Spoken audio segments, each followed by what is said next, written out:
Dans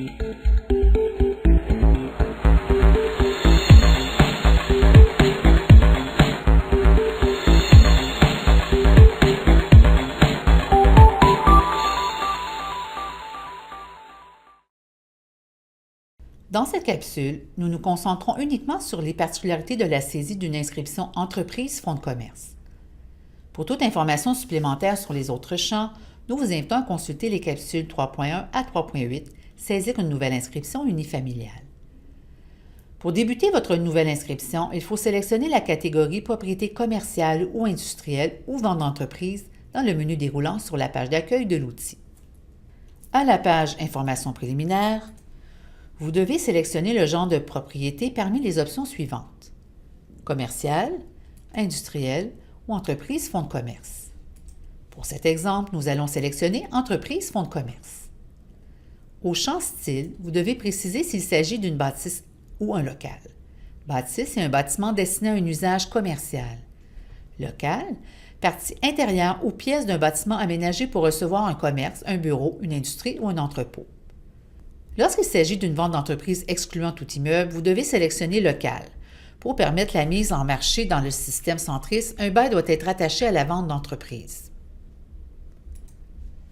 Le champ Utilisation de la propriété vous permet de préciser l'usage de l'immeuble parmi les choix suivants: commercial seulement, industriel seulement, bureau seulement, commercial et bureau, commercial et résidentiel, commercial et industriel, industriel et bureau et autres.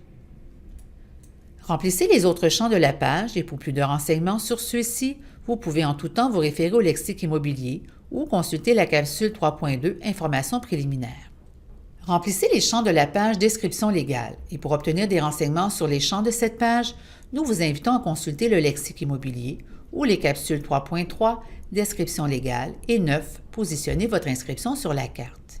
Remplissez les champs de la page Propriétaire et hypothèque et pour obtenir des renseignements sur les champs de cette page, nous vous invitons à consulter le lexique immobilier ou la capsule 3.4 Propriétaire et hypothèque. Remplissez les champs de la page Bâtiments et terrains et pour obtenir des renseignements sur les champs de cette page, nous vous invitons à consulter le lexique immobilier ou les capsules 3.5 Bâtiments et terrains.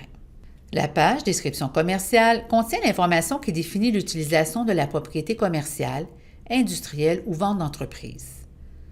Vous pouvez préciser le genre d'exploitation parmi les choix suivants: détail, indication à l'effet que le genre d'exploitation de l'entreprise est de type commercial au détail, exemple boucherie, fleuriste, etc. Entreposage, indication à l'effet que le genre d'exploitation de l'entreprise est de type entreposage, exemple entreposage de meubles, de denrées alimentaires, de matériaux de construction. Grossiste, indication à l'effet que le genre d'exploitation de l'entreprise est de type commerce en gros, exemple, vente de matériaux de construction aux entrepreneurs généraux. Manufacture, indication à l'effet que le genre d'exploitation de l'entreprise est de type production, exemple, entreprise de fabrication de meubles, de bicyclettes, etc.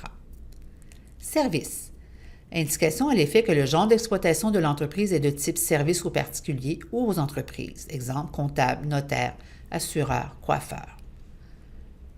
Au champ Genre de commerce, vous devez indiquer le type de commerce en activité dans le bâtiment parmi les choix dans la liste tels que boulangerie, boutique, restauration, salon de coiffure, église, école ou autre si le choix n'est pas disponible dans la liste. La précision doit obligatoirement être écrite en français. Lorsqu'il y a de l'information dans le bloc anglais, celle-ci doit expressément être publiée en français et doit avoir le même sens dans les deux langues. À la section Utilisation de l'espace, il faut débuter par indiquer le type d'utilisation de l'unité parmi les options suivantes. Commercial, espace destiné principalement à un usage commercial, exemple bureau, commerce, entrepôt. Industriel, espace destiné principalement à un usage industriel, exemple atelier d'usinage ou manufacture d'armoires. Bureau, un espace destiné principalement à un usage administratif.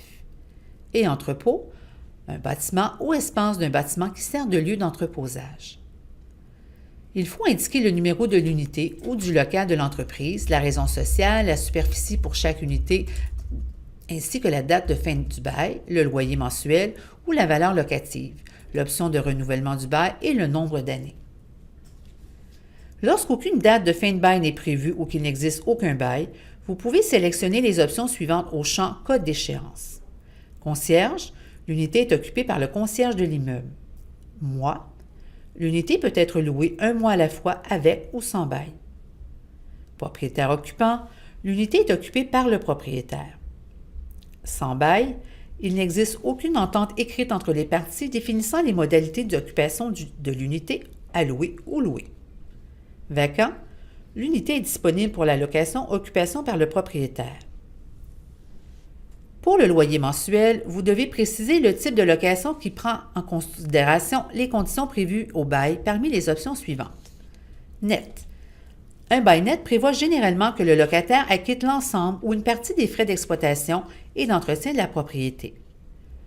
Un bail brut prévoit que le locataire paie uniquement le loyer convenu, alors que tous les frais, notamment les taxes, assurances et frais d'exploitation et d'entretien, sont assumés par le propriétaire.